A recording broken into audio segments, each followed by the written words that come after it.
Hello friends. Now we developed a basic idea that complex numbers can be represented as points in the Argand plane and those points can be described using vectors. And using the concept of vectors, we realized that complex algebraic statements and equations can have geometrical meanings in the Argand plane. Now say if we have two complex numbers z1, z2, then by constructing a parallelogram with the vectors z1 and z2 as the adjacent sides, the other vertex will give us z1 plus z2. And the most important thing we saw that this particular expression mod of z1 minus z2 can be interpreted as the distance between the 2 points which represent the complex numbers z1 and z2. Now we'll try to take this understanding further and see how various other statements can also have beautiful geometrical meanings. Before we go into any specific examples or equations, remember that we ended the previous video with a question left unanswered. Whether the complex numbers z1, z2 and z1 by z2 can also be obtained in the Argand plane using the algebra of vectors. Well, there might be someone thinking that since we did vector addition of z1, z2 to obtain the point z1 plus z2, will the vector multiplication of z1, z2 give us the point z1, z2? Well, no. The vector multiplication or the cross product of z1, z2 is a vector which is perpendicular to both of them and doesn't even exist in this plane, right? So it cannot represent a point in the Argand plane. So therefore z1, z2 is not obtained using the vector multiplication of z1 and z2. In fact, we know that it has nothing to do with vectors, right? We know how to locate z1, z2 and z1 by z2. z1, z2 is a point whose modulus is the product of the individual modulus and the argument, which is the sum of the individual argument.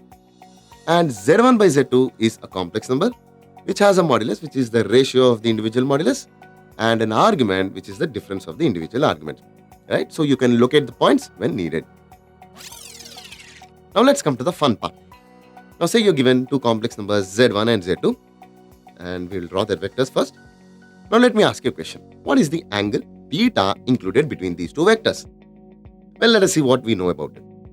Well, the first vector z1 makes an angle argument z1 with the positive x-axis and the second vector z2 makes an angle argument z2 with the positive x-axis. So now what is theta? Now this angle theta is nothing but arc z1 minus arc z2, which is nothing but arc of z1 by z2. So did you see that this particular angle can actually be represented as a particular algebraic expression arc z1 by z2? So this particular term arc z1 by z2 can be interpreted as the angle between the two complex number vectors z1 and z2, obviously with z1 having a greater argument, right? Now let me give you an example of how we can actually put this into use. Now say you're given this statement, z1 by z2 is purely real. What can you say about the complex numbers z1 and z2? Now let's first simplify the statement and then we will see what it can mean geometrically. Now z1 by z2 is purely real means that z1 by z2 is a point on the x-axis and hence what can you talk about its argument? So the argument of z1 by z2 should be either 0 or pi, right? Because it can be on the positive side of the x-axis or the negative side. And we also know that arc z1 by z2 can be interpreted as the angle between the vectors z1 and z2, right? And since the arc of z1 and z2 can be 0 or pi, the angle between the complex number vectors z1 and z2 can be either 0, that is they are parallel, or pi, that is they are anti-parallel. Now in either cases, if you notice, the point origin z1 and z2 all lie on a straight line and they are collinear. So this statement z1 by z2 is purely real means that the point 0, z1 and z2 are all collinear and vice versa. Now let's look at something even more fun. Now say you have a complex number z in the Argand plane, then this will be its complex number vector directed towards the point z, and say you rotate this vector through an angle alpha in the anti-clockwise direction, then you'll arrive at a different point which corresponds to a different complex number. Let's say this number is z dash. Now can I find z dash in terms of the complex number z and the angle alpha? Let us see. Now since I rotated the same vector to obtain this vector, both of them should have the same length, right? So mod z is mod z dash.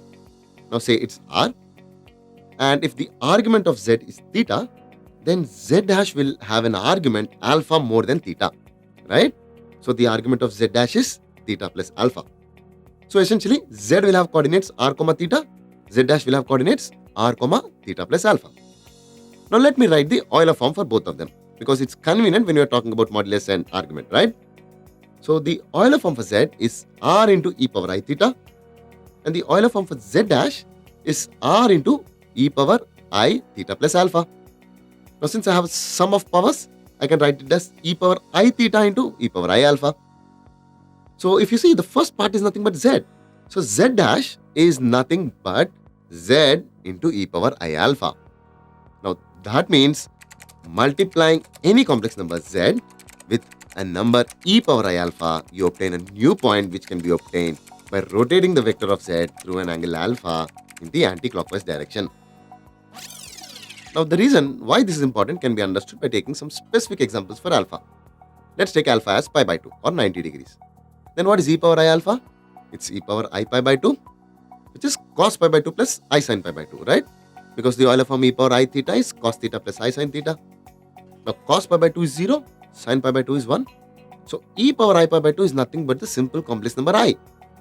That means you multiply any non-zero complex number z with the number I, that is the complex number iz, can be obtained by rotating the vector for z by an angle 90 degrees in the anti-clockwise sense. Right? So if this is my point z, you rotate this with 90, then you get the point iz. Now you can put alpha as 0 and pi and you can try it out, which is very obvious. Now let's talk about locus now. Locus is nothing but the shape describing all the points that form solutions to a particular equation. So say you have this equation, arc z is equal to a given value alpha. Now I want to find the locus of z which satisfies this equation. Now z is any complex number with an argument alpha. So you draw a ray in the Argand plane, making an angle alpha with the positive x-axis. So z can be any point on this ray except the point origin, because the point origin, that is the complex number 0 plus I into 0, doesn't have a defined argument, right? So this particular ray except the point origin forms the locus of z. And we already looked into examples of the kind mod z minus z naught is equal to 2, where z naught is some given complex number. Now that means the complex number z naught is at a distance 2 units from the complex number z. So in the Argand plane, if this is the point z naught, then z is any complex number that is at a distance 2 units from z naught. So the locus of z will be nothing but a circle whose center is z naught and the radius is 2 units. And as a follow-up, if you have statements of the kind, modulus of z minus z1 is equal to modulus of z minus z2, where z1 and z2 are known complex numbers, then what is the locus of z? Now this statement means that the distance of z from a known point z1 is equal to the distance of z from a known point z2. So let's take the Argand plane. If this is the point z and this is the point z2, then z is any point which is equidistant from both of them, right? So where should z lie? I mean, we know one point is the midpoint of these two, and the other points can be on this particular line, which is the perpendicular bisector of z1 and z2, because all points on the perpendicular bisector are equidistant from both z1 and z2. So the locus of z is nothing but the perpendicular bisector of the line segment joining z1 and z2, and it's a straight line. And as a follow-up, if you notice, all points to one side of the perpendicular bisector are at a lesser distance from z2 than from z1, right? So if in this equation you had an inequality saying modulus of z minus z1 was greater than modulus of z minus z2, that means z is at a farther distance from z1 than z2. So the locus of z in such cases will be a region to one side of the perpendicular bisector which contains z2, right? So friends, as we have seen through numerous examples, geometrical interpretations to algebraic statements can make things simpler and gives us an edge in understanding many problems. So in the next session, we will study one more relation called the triangle inequality, and with that, we'll be done with this topic of complex numbers. So for now, let's sign off and summarize. Arc z1 by z2 can be interpreted as the angle between the vectors z1 and z2. Multiplying any non-zero complex number z by a number e power I alpha is equivalent to rotating the complex number vector z in the anti-clockwise sense by an angle alpha. For every non-zero complex number z, The complex number iz can be obtained by rotating the complex number vector for z by an angle pi by 2 in the anticlockwise direction. For a given complex number z0, the locus of z satisfying the equation modulus of z minus z0 is equal to r, where r is a non-zero real number, is a circle with center at z0 and radius r. For two given complex numbers z1 and z2, the locus of z satisfying the equation modulus of z minus z1 is equal to modulus of z minus z2 is a straight line which is the perpendicular bisector of the line segment joining z1 and z2.